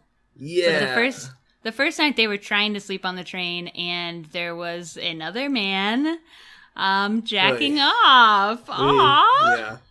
Literally everything that happens in this movie, it seems like I have an experience with it. I don't have a terrible stepdad, but I do have a dad who made me think, oh, this is what men are like. Yeah. That's the interesting thing about fathers, is that you sort of are getting an idea of like what men are like, because your brothers aren't men, they're boys, they're kids. And so you're looking at your dad and you're like, I wonder what adult men are like. And there's this guy who's like, I don't know, my dad was extremely fat phobic, extremely homophobic. He just couldn't help commenting on the size of a woman's breasts as if it was kind of like a character flaw. And he loved this joke that would be like, he'd be describing some actress and he'd be like, oh, and you know, she has big, and he'd be making boob motions with his hands, big, and then he'd be like, eyes. Wink, wink, wink, wink. Yeah, and and so that's a good joke. Right. So, yeah, but like every experience in this movie, I was like, this has happened to me. Like, I totally have just walked by a guy that was like waiting for me to pass him in the street while he was jerking off. And then when I passed him was when he like came. Like the being discovered jerking off was like what made him climax. Yeah. And this There was a guy in my gym class jerking off once in high school. Yeah, it's just like everything in this, like even just the discomfort of like, oh shit, a man's watching me and he has this weird smile, and like then you start trying to gauge like, is he a white collar criminal, is he psychopath, a is he a murderer, is he a sure, and you're trying to figure out like what's his particular brand of insanity and how am I going to protect myself against that. Like once I was like running in Houston, I was like just jogging around my neighborhood in Houston, and this guy with 2 big handfuls of empty black trash bags just starts power walking after me, and the black trash bags are streaming out behind him as he's just like charging after me, and he followed me for like a mile. But it was like the middle of the day, and I was sticking to like a main street, so I wasn't like terrified, but I was like, what the fuck is happening? Like, so I don't know, everything that happens in this movie was like honestly so triggering. But I had my friend Kayla with me. It was a great movie. Yeah, I didn't even think, I mean, again, just the ignorance that my experience has fed into. I didn't even think about how this movie could, it's just one big giant trigger, huh? Yeah, totally. I mean, the only thing that wasn't triggering was actual abortion, because I'm like, abortion felt like it saved my life because of how difficult it was to even just like stand upright, or like how I couldn't eat for like a month or whatever. So the fact that like I had an abortion and the next day all of a sudden I can like lift myself up out of bed, or I can like wash a dish, or I can like eat a piece of apple, it was like a life-giving or life-returning activity. So really the only thing I wasn't triggered by was the abortion. I'm like, good for her. Like, so, you know, really. But everything else about like family and men and just everything else was, for sure. Yeah. Another thing I thought about this movie is how have we not fixed the shittiness of adolescence yet? Yeah. Like, everyone has a terrible adolescence. How is it not fixed? I feel like it's got to be getting better. Just with like even just the base level awareness of like some of the terrible things that we go through. It's a little more acceptable now to be emotionally unstable and like talk about that and seek help for that. That's right, yeah. And being queer too is a lot more talked about and accepted. Not that it's always, but it is a lot more than it used to be. And I think that's a huge thing too. I think, I mean, you know, when I was a young teen, I did not really have the internet. Like, the internet wasn't, like, ubiquitous until... The internet will save the kids. The internet will save the kids. And you know what? It hurts sometimes. The internet will save parents, too, because, like, what's happening now? I mean, I was raised by, you know, boomer parents, and they were... Boomer parents are bad, not all of them, but a lot of boomer parents are sort of became parents before they really wanted to or were ready. Yeah. And they found parenthood, you know, they didn't have the internet to have like parent support groups or like mommy chat rooms or whatever the fuck maybe is super helpful for, like, for instance, even just mothers or, you know, who like have infants and they just stay home with like a little sack of flour all day that sucks their tit constantly and bites them sometimes. Like, the internet is helpful for combating isolation and ignorance, and our parents didn't really have it. But so I do wonder if being a teen is just going to be kind of better now that millennials and even probably some Gen Z people like are parents now. And when I watch those parents, you know, I see on Facebook my friends who have kids, and I see how thoughtful and amazing they are. And I mean, it's always like very heartening, just like, wow, that's so great. But it also makes me so sad because I'm like, oh my God, I wish I had been parented with empathy and respect and, you know, consent and all kinds of stuff. You know, even not just to, like, mommies seeking mommy groups or stuff like that, but even just, like, in as much as being able to find out about different types of people who may not necessarily live in your bubble and what their experiences are like, and then apply that to when you have a kid. Like, I know people now who are raising their kids gender neutrally because they have seen how painful it was for trans people or non-binary people to grow up in such a gender enforced place, just by reading stuff on the internet, you know? So that's kind of cool. I don't know. Hell yeah. How did we get here? How have we not made it better? How much adolescence sucks. Yeah. So, all right. So next thing, after the man jacks off, they get off the train, they go to an arcade, and they play tic-tac-toe with the chicken. This bothered me. Animal abuse. Yeah. Okay, Animal that's not abuse. vegan. What is this chicken doing in this box? What? Is this real? I'm not is even. Is this a real like, game? I can't be. It can't be. You can't have a fucking animal in an arcade like that. Hannah says she thinks it's real. I don't. I'm sure this Eliza Hittman person is so committed to realism. I don't see her just making up a weird chicken game for fun. Like, after a quick Googling, it is real. Boo! Hey, I don't know if it's real exactly like how they show it in the movie, but I am seeing, you know, business trains 15 chickens to play tic-tac-toe. Each chicken works for 2 hours a day. I'm glad they have like labor shifts. Limits. Yeah. So I guess it's real, but it was odd. What are we supposed to take from her losing to the chicken? Like, what does that mean?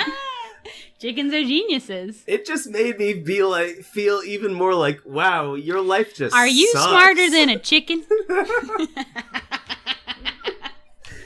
Chicken outplayed her. So after the chicken scene, they make it to the second clinic. So she makes it through the people praying outside, and that's when she finds out that it's going to be a 2-day abortion procedure. So they'll have to stay there for 2 more days.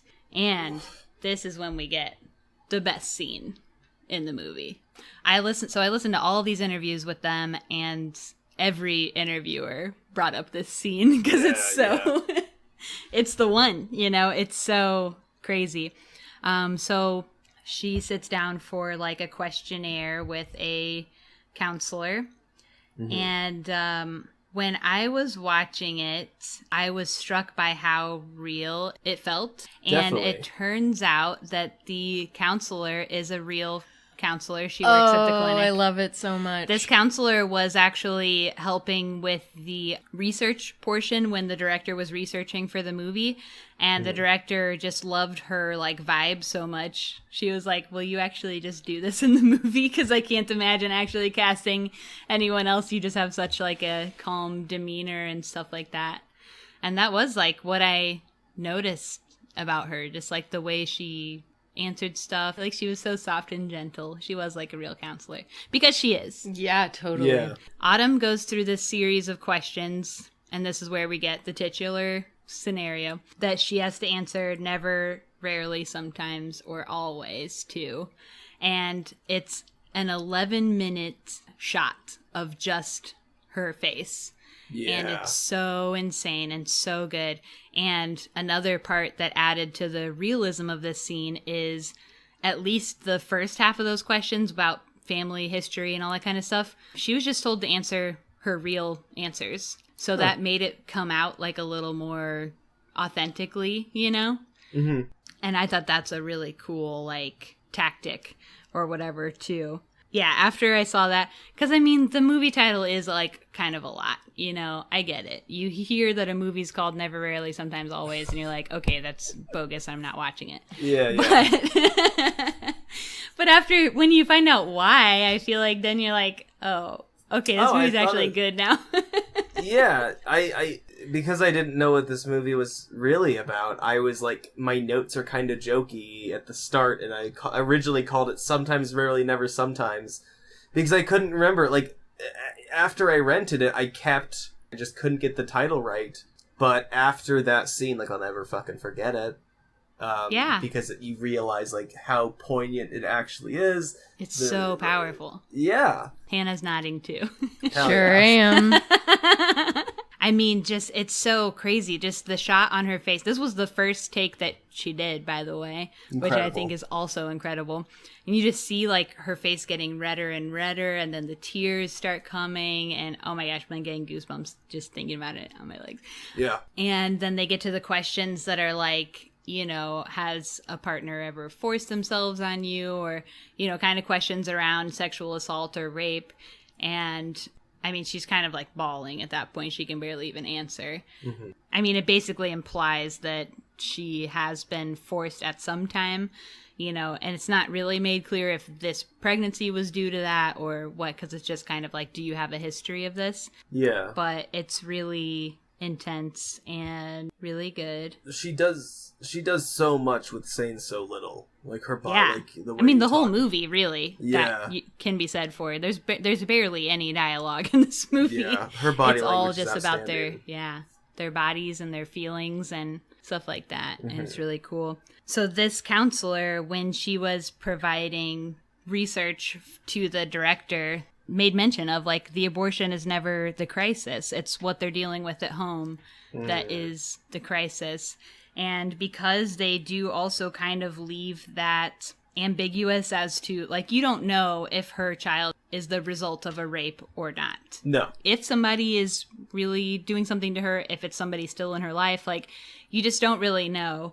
And I think, you know, what she was kind of going for there was that a woman's decision to have an abortion shouldn't be contingent on how she got the pregnancy. And that's something that we hear over and over in abortion narratives, is like the first thing people say is like, oh, well, what if it's, you know, the result of a rape, which obviously you should be able to terminate that if you want, but you also should be able to terminate it if you just don't want a baby. Like, it shouldn't have to be because you were raped or something like that too, you know? People deserve health care. No, I wholeheartedly agree. You can't remove a person's autonomy. You can't remove their fucking ability to choose. I mean, like, and that's what pro-lifers have been expertly doing for so long, is placing control on people's choice to be able to say, look, I'd be a shit mom. We'd all be better off if I had this abortion. And speaking for them, and this movie should turn anyone who actually watches it pro-choice, I think. Mm-hmm. Yeah, well, I wanted to say something about a conversation that I had with my brother. I have a couple brothers, and one of them was actually in seminary at the time when I was shooting my TV show, which was just like a totally accurate and like non-fictionalized account of my abortion. I didn't invent anything for the show. So it was just my life, and my brother, who was in seminary, as I mentioned, DM'd me and was like, I just like want to talk to you about this abortion stuff because like I'm, you know, not really for abortion and everything. And I was like, okay, why not? You know, he was being kind, respectful, like... He was coming from a place of curiosity. Yeah, he was actually. And what I realized was that he knew very little about what an abortion actually is or when it usually happens. Like, I realized that what he was picturing was like actual baby murder. And that he was thinking, like, this is what people like to do. They just stay pregnant for 8 months and then they partially birth this baby and they stab it for fun, you know? Yeah. They Like stab it in the chest. About earlier. Yeah, exactly. It's like what people think. I also was kind of Googling stuff like, here's how much the fetus has or has not developed, blah, blah, blah. And I found a lot of stuff about, like, you know, most third trimester abortions are when the fetus is not gonna live, like, or the mother wouldn't, or I shouldn't say the mother, but the person who's, you know, gestating the fetus would not, you know, survive, and so on. And so I shared that with him, and I think he actually found it illuminating. But I think the thing that honestly made the biggest difference for him to hear was that I was like, Daniel, women will never have equal rights to men as long as someone can always tell us when we have to become a parent, which is always a fucking huge life choice. And if you're a single person, if you're an impoverished person, if you're, you know, a person who's in school, I mean, I know a lot of people who have had to quit jobs or drop out of school or, you know, whatever, because it was like motherhood just had to take priority. Yeah. And I think that actually really got to him. I mean, it's not like he's all pro-abortion now or whatever, but I think that it really was something that he hadn't considered, is that even though we try to legislate, like, hey, you have to pay child support, people just don't. Or, you know, men can always choose to abandon, but, you know, people with the pregnancy, it's in their body. They can't get away from it. They have to deal with it. And if there are laws saying, like, now you have no choice in the matter and you have to just, like, sort of live in service of, you have to raise this kid for the next 2 decades. Even if you know? choose to give it up for adoption, like, we've all heard terrible stories about, like, kids in foster homes or kids who are adopted and just have terrible times. And so it's like, okay, well, either I can keep my kid and ruin my life, or give the kid away and possibly the kid gets abused or whatever, and then they have suffered so much, and I did that, you know? So it's like lose, lose, lose. And even, I mean, I'm like so obsessed with generational trauma because I have it, and that's another, like, even if you keep your kid and you're not, and you ruin your life, you could also, like, kind of be, I mean, my siblings and I are still kind of trying to recover just from our childhoods and, like, being raised by people who didn't know how to love and weren't kind, you know? Or when you have a kid too young, like my mom, and then you resent them for your whole life. Yeah, exactly. Absolutely. It's this core issue, especially it's easy to suss it out with Christians because it really boils down to Christians believe that life is a gift from God. And if that is like your fucking belief, that every birth is like a gift from God.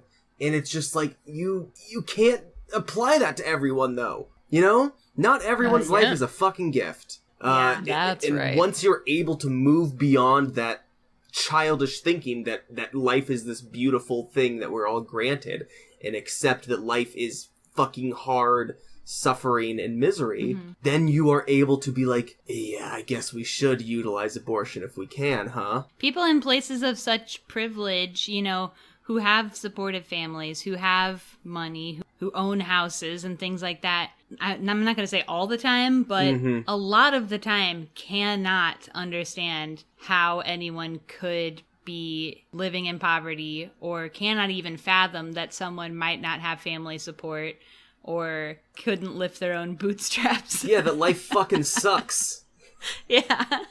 Well, and even, you know, I was talking to my mom, who's a conservative Christian, and I told her, like, I'm pregnant and I'm going to have an abortion, and that's just what's up. And she was trying to convince me, you know, of course, to have the kid and give it up for adoption. So I brought up all the stuff that Kayla's already mentioned about just like the horrors of foster care. And then she was like, well, but your baby would never go into foster care because like everybody wants a white baby, and like white babies are in such demand. Hell yeah. But like the guy who put sperm in me was not a white person. So like it wouldn't have actually been a white baby.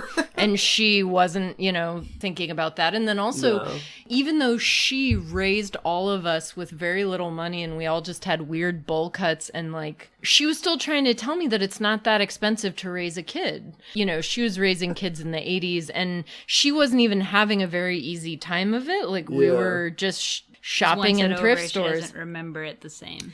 Absolutely.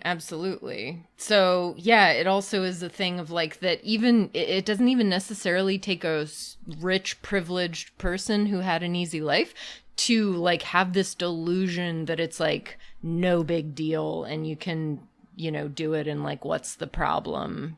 Just become a mom already. Like, Yeah. what's the problem, Hannah? Do your job, Hannah. Right. Yeah, pop one of them out already. So I thought also like something cool that the director sort of tried to address was that a lot of times when we do, I mean, people who get abortions in media, like on shows and movies, whatever, there's not that much representation in general.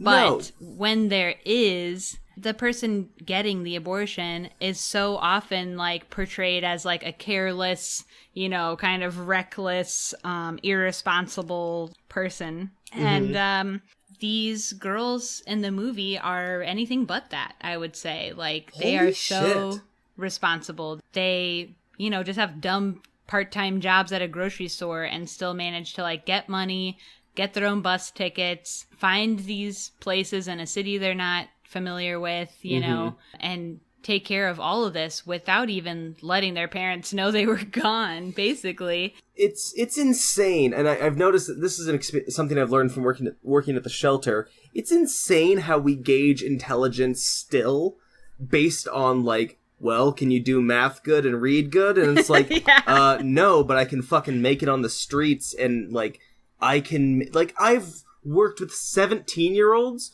who were making $5,000 a week selling drugs. And it's like, good on them. Like, they are fucking making it. It's, I'm not trying to condone selling what they were selling or anything, but it's like... So drug dealers are cool, especially teenage ones. Yeah. But they're not looking at that as a strength, potentially. As, like... Yeah. Kids... That it takes a lot of knowledge to be able to accomplish these things, and a lot of, like, presence of mind and, like, comprehension and stuff like that to be able to figure this stuff out, especially with no cell phone, as we saw in the movie. The cell phone that is always charged and only works, I guess, in the bus station or something. Yeah.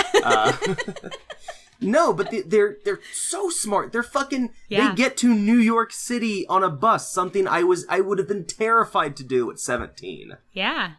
And they figure out, like, switching the buses and everything. Geniuses. Whoa, you know what? I just remembered a time when a boy approached me on a bus. Gross. How did this not come up earlier? I took a Greyhound in New York City, which I did a couple times because one of my good friends used to live there. And I would go visit. It's like a 20-hour bus ride with like 5 layovers. It was like a pretty sparsely attended bus. I mean, there was not more than one person to a seat anywhere, and there was still multiple empty seats. And I woke up with a boy, probably 20 years old or something, spooning me. Yeah. I'm sorry, he was whatting you? Spooning. Ah! And I like threw his arm off me, and I was like, dude, what the fuck? And he was like, sorry, I fell asleep and I don't know what I was doing. Ha ha ha ha. And it's like clearly sleep rapist. Yeah, sleep rapist. There was like a layover not long after that, and we got to the bus station, and everybody has to get off the bus, and he was like following me around the bus station, and then I like sat down. I was like, "What do you want?" And he was like, I just wanted to say, I'm sorry because I was asleep earlier and I just didn't know what I was doing. It's like, why were you even sitting in my seat? There was like so many open seats on this bus. Right. First of all, why were you even sitting in my seat? Well, I was sleeping and I rolled back into your seat. I sleptwalked an entire bus length. Anyway, that's just crazy. Where are we in the damn movie here? We're getting there. They gotta survive the night, yeah. They gotta survive the night. What a great way to put it. So they are out of money and, hungry and everything. So they end up calling that guy from the bus. What a calculated risk. I mean, truly, like, they're like, we have no other options. The one girl's like, we can't call our parents. No. She actually calls her mom one time, and her mom's like, hello? Are you there? And she's like, hey, Mom. She's like, oh, where are you? And she just, like, hangs up the phone. Classic. What are the parents doing here? Yeah, okay, they barely sweat the parents. I know. I mean, honestly, Autumn's mom has her hands full with whatever the fuck is going on with that her toddler husband. Yeah, I don't want may or may not have, like... I mean, like, both Kayla and I were like, thinking, oh my God, is he I thought the same person thing. who impregnated Yeah. Autumn? Yep. Because he was so fucking nasty. Yeah. He was just so He was creepy very pervert. awful. Yeah. Creepy pervert, like very derisive of her.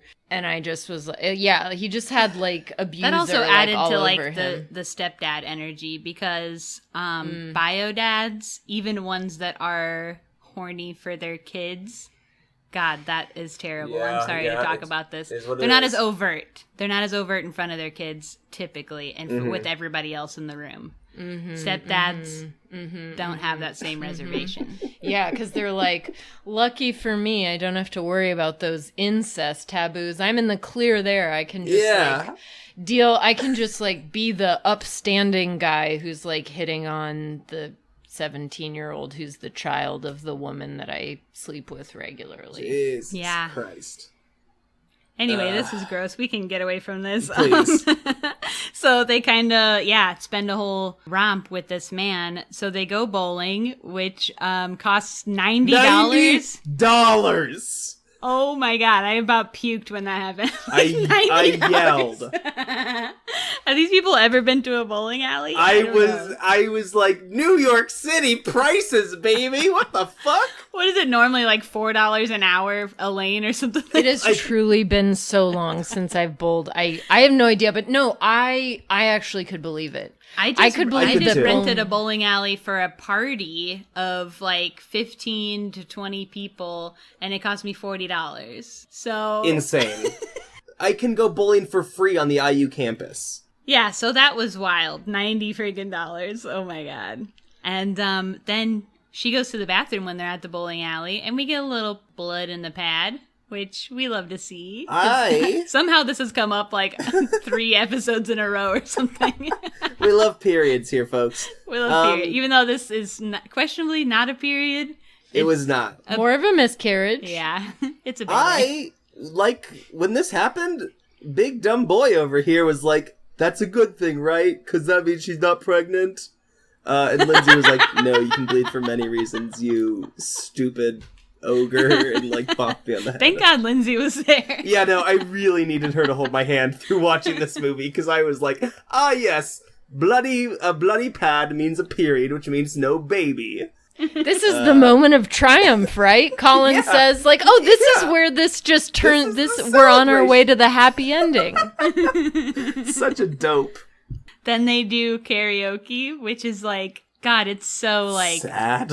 It is sad. Like, Autumn is clearly like having stomach aches, and she's sad and tired and like not feeling it. And then the guy is just like a horny, bopping around, oblivious man.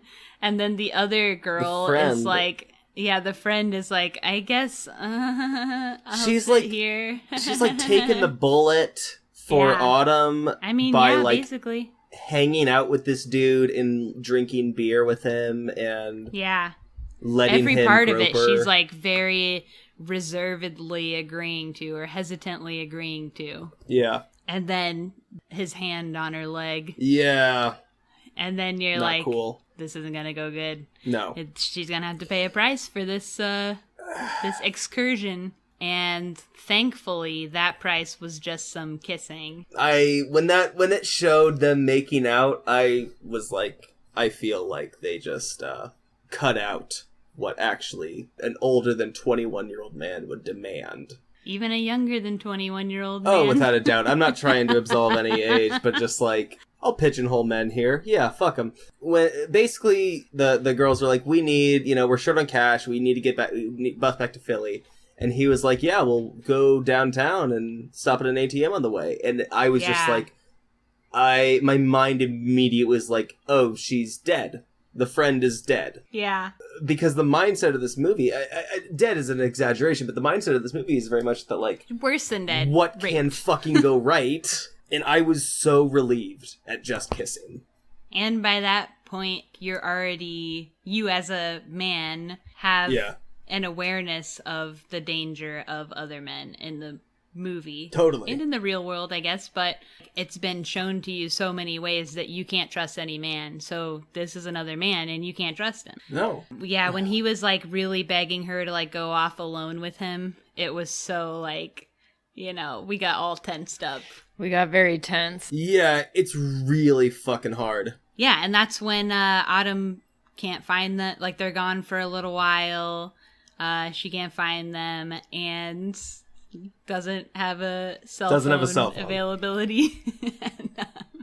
But finally does find them, kissing on the pole or whatever, and gives a little supportive, like, thanks for doing this for me, hand holding, which was so, like, sweet and heartbreaking and just everything at the same time. The relationship between the two girls in this movie, actually, we haven't even really mentioned it, but is so special.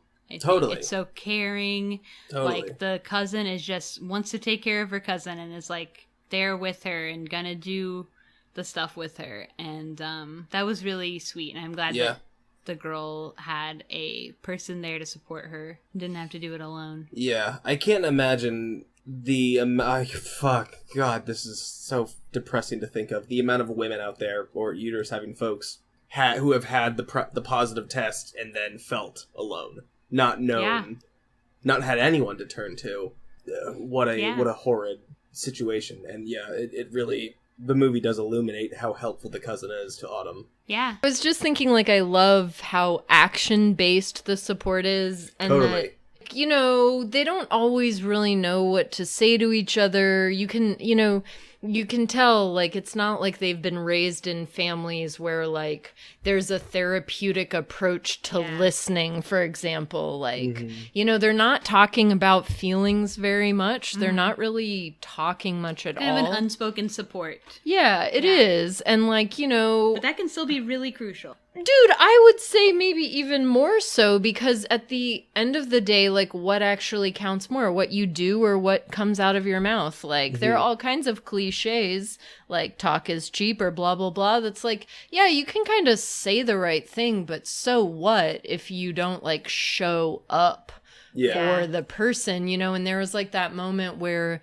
Autumn is feeling really pissy and Skylar is trying to, like, ask questions like, well, how do you feel, or like, what do you think we should do about getting back to home or whatever, and Autumn's just kind of like, why don't you fuck off? And and then Skylar goes away, and I was, nervous. Like, anytime, this is how palpable the unsafety of the world, is in this movie, is that anytime that the cousins are not literally, like, a foot away from each other, I'm like, oh no, something's bad gonna happen to them. Like, just so worried for them. And so then when they actually reconnect or whatever in the bathroom, and Skylar just, like, puts some under-eye concealer on Autumn, and they don't really have a big talk about, fuck, I'm sorry, I was just in a bad mood, or she just gets it's it. They just kind of understand, and they just kind of are really there. Nice. Yeah. And especially, like, at a time, I mean, this girl is young, she's going through something really traumatic, like, she herself might not even know how she feels or how to deal with that. I mean, at her age, I mean, oh my God. So yeah, sometimes there just aren't words anyway. So just having that person there, I know that I have the safety of this person with me, and that's really all that you need. And it's great. Without a doubt. Yeah, we're almost to the end. So she gets the abortion. It's over and done with, and they go to the Chinese bakery again. And this last scene, I thought it was so funny because they have an absolutely unhinged line here. But what I found out was this last scene was improvised. They're munching on a little sesame seed, like, butt of bread. And the one girl goes, it looks like a bug. And the other one goes, yeah, like a roly-poly. I don't even remember that exchange at Tarot. It was so insane. Like, what? It's a fucking, like, bun. What the fuck? You've never seen just like the end part of a loaf of bread? I think this was when I started talking to you about like a garlic bun bread. Or a roly-poly or a bug or a Well, no, it didn't. To me, it looked like, just like a big loaf of crusty bread, and you have like the butt of it. Like, that's why I started talking about garlic bread to you. Because it just looks like we were like dreaming of bread. I was. Well, like, I don't know. My family used to shop at Kroger, and Anna's there would be gluten-free for the I'm pod. gluten-free. Yeah, So I have lots of dreams about. Well, I just miss garlic bread, but I I thought like this is not like exotic New York bread. This looks like what my mom got at like the Nashville Kroger She's for taking a 99 hunk cents. into a bread butt. Yeah. That looks like a, quote, roly-poly. It doesn't, though. I'm so glad my brain just like did me the service of deleting that, so I didn't have to be. I wrote it down. I was like, this is unhinged. But they also, in the scene, have like some classic teen dialogue where then the cousin is like, well, how do you feel? Are you okay? And then the other girl's like, yeah, it's like whatever, Yep. That Just rocked. keep fucking gotta sink or swim, yeah. Yeah, and then they go back on the bus and finally fall asleep, and that's roll creds.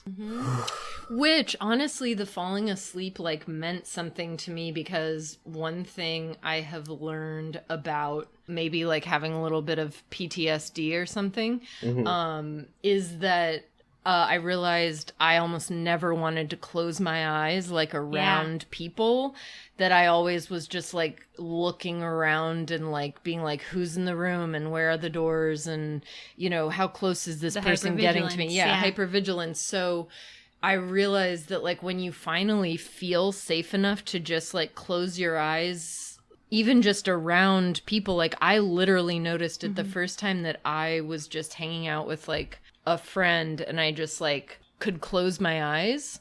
I realized that was like a big accomplishment in my like journey to healing, quote unquote. Was like, wow, I feel comfortable enough that even though it's like awake time with people walking around time, I like feel comfortable enough to just close my eyes with this person.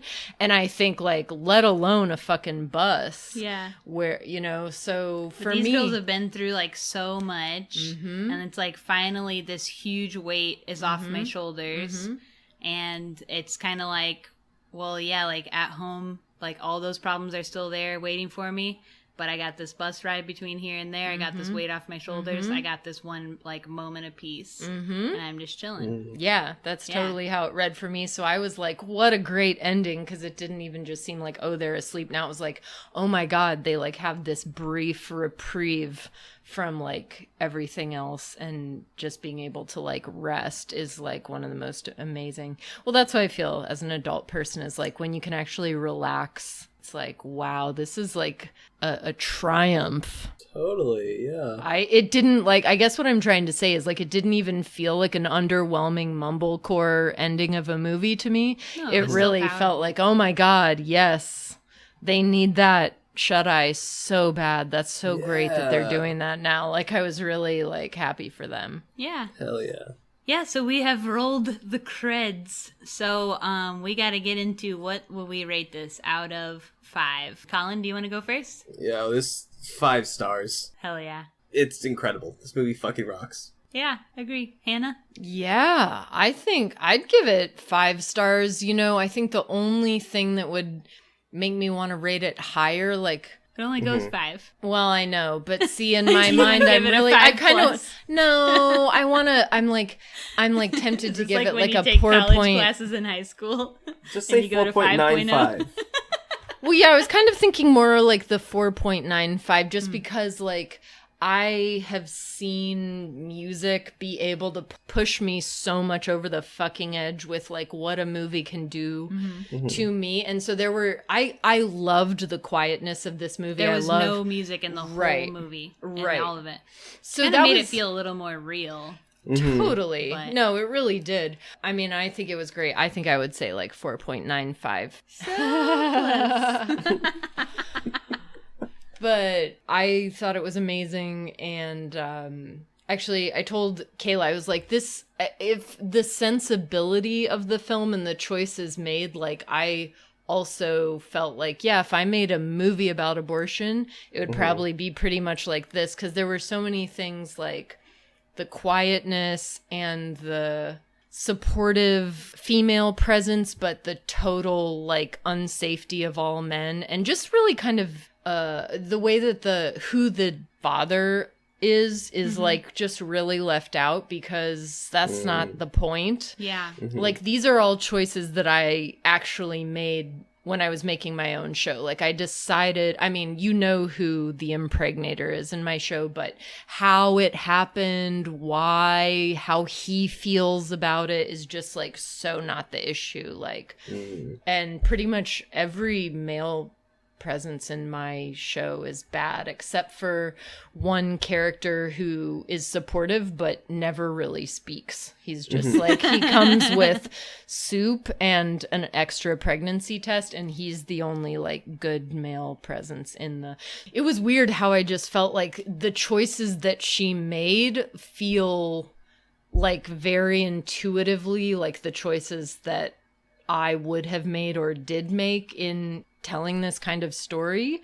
And I don't know, it was weird. Sometimes it was almost not like watching a movie. It was just like being reminded of like my own life, or thinking about my friends, or it was weird how, as much as you can forget that you're like watching a movie and just kind of slip into like thinking about what life is. I don't know.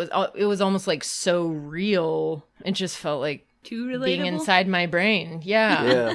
Yeah, it was weird. I don't know. I mean, but I absolutely loved it, and would have been so interested in like what the reception would have been like if more people would have seen it. All right, I would give this, even though I had like two qualms with the flick, which was the cell phones and the luggage, and the last scene, even though it was absolutely unhinged, I still wouldn't take any points off of that. I'm gonna say 5 stars because it was just too good.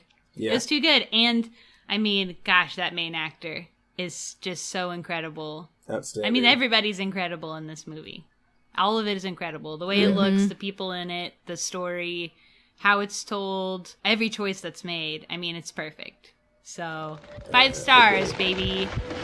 Now it's time for ScreenVomit.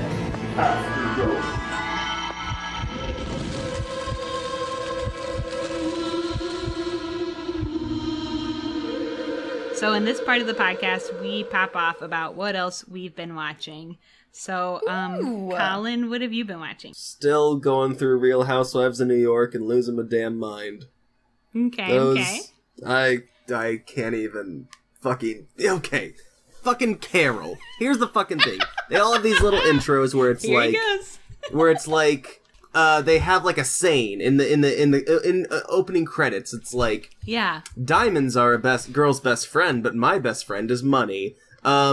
Carol's is, you can talk behind my ass, but while you're behind my back, but while you're back there, take a look at my fantastic ass. And she is a twig. She's teeny. Girl's got no ass. I don't get it. You can talk behind my ass. Yeah, you can talk behind my... It'd be better if she said you can talk behind my ass. Anyway, Carol's a phony. I'm pissed at her. I'm pissed at Aviva. I'm pissed at Ramona. I'm pissed at Sonia. I'm pissed at them all right now. I'm not having a good time watching it. What are you guys watching? One thing that I've been watching a shit ton, because guess what? It's COVID times. The show that really everyone in the world should watch right now has to come with kind of like a trigger warning, because it triggered me very badly, but it's also the best thing I've seen on TV in since I watched Watchmen, which was great also. So good. But yeah, it's called I May Destroy You, and it's written... I mentioned it a few episodes ago. Oh, you did? Well, then I don't need to talk about that one. You can still talk about your experience with it's just fucking great, but I would say the first I also said it was fucking great. Yeah, I love it so much. It's so... That lady, Michaela Cole, she's so smart. The writing is incredible. The acting's great. Just storytelling is wow, wow, wow. But like, because it is about a sexual assault, and the first 2 episodes are like really about the assault and kind of the immediate fallout. That's kind of the bummer with this show, is that I want everyone to watch it, but I also have to acknowledge that it could literally, you could really be fucked up. So, you could also be fine. You could also be fine. I have the potential to be triggered by those things, and I didn't feel triggered by those things. I thought their perspective was really cool. Then on a lighter note, I just watched the second season of Glow Up, which is all about makeup, and that's super good. And always I'll be like, oh, that's how you do a glitter lip, or like, oh, that's the best way to get a cut crease, or whatever. You can learn some shit. Yeah. I've been watching some teen TV, baby. Damn it. Yeah, you some have. queer teen TV. So get ready for this pop off, because I watched 2 shows, and one of them really ticked me off, and one of them was fine. So I'll start with the one that ticked me off, Love, Victor, which is on Hulu, and it's a spin-off TV show to the movie Love, Simon. And I'll tell you, if there's one thing we need more representation of, it is cis gay men. Hello. Can I get more, baby? But I have big issues with this show because it is a show that is created specifically for queer youth, targeted towards queer youth, and it is not a queer show, okay? Listen to me. First of all, it starts off, the way the show starts is with Victor negging Simon from Love, Simon via Instagram DM and saying, like, you don't know how good you had it, that you got to come out and then, you know, skip town and go be with a bunch of gay people while I'm stuck here in your old school and all this kind of stuff. Like, WTF, boy, that's weird. Okay, secondly, he lives in Atlanta, and they act like he lives in fucking deep South Mississippi. Like, Atlanta is a queer city. This kid, in the show, he has to go to New York City to find another queer person. He fucking takes a bus to New York City. Sounds about right. Atlanta is such a queer city. It's practically not the South, okay? That's crazy. Thirdly, he doesn't come out of the closet until the last second of the season. So I watched fucking 10 episodes of him dating a woman, okay? 10 episodes of him dating a woman. WTF, this is not a queer show. This is not a queer show, and I'm pissed about it. So, don't watch Love fucking Victor. It's bad. Also, hold on. The huge momentous thing, both the actor that plays Love Simon and the actor that plays Love Victor are straight men. They are straight. WTF. Ooh. You couldn't find one gay man? Are you freaking kidding me? Okay, I hate this. Yes, my commentary on that was like, especially if you're talking about actors, like Yeah. you're like, let's go into the acting community and see if we can find a gay teen. Oh, no, they don't like that kind of stuff. They're all on the... They're in their 20s, by the way. Also, the women on the show are in their late 20s, and they look like it, okay? And they play 15-year-olds, okay? They do not look 15. Yeah, like they have that late 20s skinniness. They are fully formed women, and there is no baby face about it, okay? And it's all bogus, okay? The show sucks. Secondly, I watched this show Never Have I Ever on Netflix, which is another teen show, but it centers around a group of 3 girls who are best friends. None of them are white, which is kind of cool. The main girl's Indian, and I don't know. The premise is kind of like just dumb teen show. I mean, the main girl wants them all to be cool, so she decides they're all going to get boyfriends, but one of the girls is gay, and she comes out pretty quickly, and she always presents as queer either way. And I would say it's kind of just a dumb teen romp. It's fine. But then you get to thinking, why are teen shows so involved with the only thing these teens care about is dating? Their lives are meaningless unless they're dating. And that makes me sad. And I wish the teen TV wasn't so like, you're useless unless you're dating. And then once they do start dating someone, it's like, we've been dating for 1 week. We're in love forever. We're getting married. What, you don't see your future with me next year? Or something like that. Yeah. Why does it gotta be so damn heavy, you know? Okay, No, so I think that these narratives are harmful to teens, in my opinion.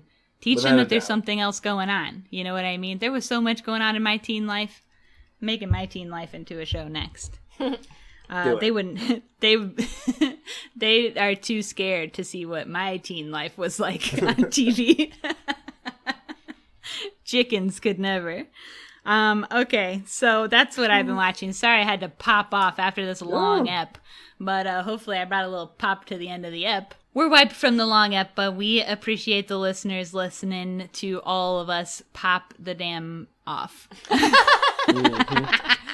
It's getting late here in recording town, so we wanted, Hannah, do you have plugs? Well, yeah. So I really want everyone to watch my TV show. And the good thing about it is that it's like they're webisodes. So like maybe the shortest episode is like 5 minutes and the longest one is like 12 minutes or something. Basically, you can watch the entire season of Choose Me, an abortion story, within an hour. And you basically go to OTV. We are O.TV. Thank you, Kayla. That is what just really everyone needs to know. And I think that, so basically you can pay like $19.99 and get like a year subscription to all of their content, which by the way is super queer and super intersectional. Like it's a non-profit television channel online, and it's like for people with, you know, various marginalized identities. So there's a lot of queer content. Most of the creators are people of color. OTV is mostly led by people of color and queer people.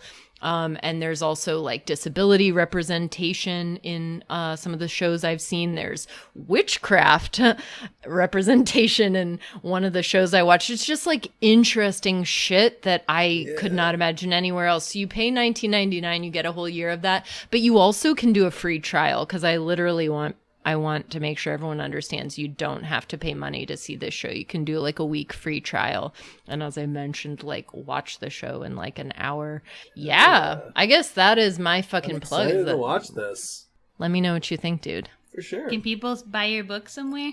Yeah. I mean, unfortunately, one of the easiest ways to buy it is on Amazon, so I don't recommend that. But my book is out with a publisher called Fence Books in upstate New York, actually. I think they're in Albany. And you can just go to their website and you can order my book directly from them, a small press. So Fence Books, and my book is called Your Invitation to a Modest Breakfast.